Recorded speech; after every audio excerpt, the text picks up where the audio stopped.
Republican Leader. I want to start out this morning with a point that's obvious to me, but I think bears repeating. Nobody wants the shutdown. Democrats say they don't want it. Republicans certainly don't want it. We all can agree on at least that. The question at this point is, how do we resolve the issues that really truly divide us? That really divide us.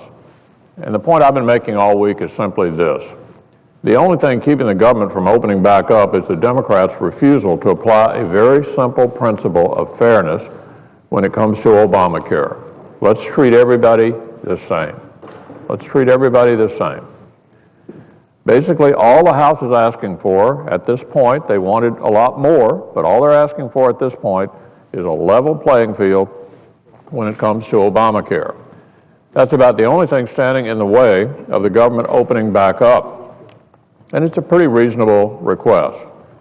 And if Washington Democrats can't agree to that, then can they at least join us in making sure veterans programs are funded, that the honor flight veterans can visit the World War II Memorial, and that the National Institutes of Health can continue its research?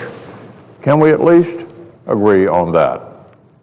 That's just the right thing to do. It responds directly to the concerns that a number of our Democratic colleagues have raised, and it's the same thing this Congress voted to do just a couple of days ago with the brave men and women of our military. So I really hope my friends across the aisle will reflect on the efforts of Republicans in the House and allow the Senate to quickly vote on all the bills the House sent us last night so we can get the government reopened as soon as possible. That said, yesterday's meeting at the White House, frankly, wasn't particularly encouraging. The president basically called us all down there to tell us he's not interested in negotiating.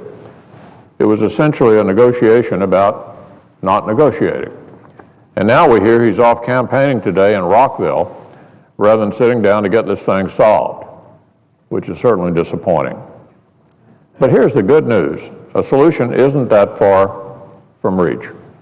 As I said, nobody wants the shutdown, so that's a good start. And it's hard to argue with what Republicans are asking for, especially after the embarrassing rollout of Obamacare exchanges on Tuesday.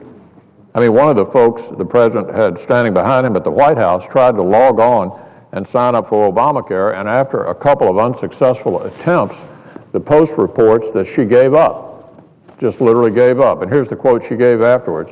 "It's not so great." Not so great? Some Americans might call that an understatement.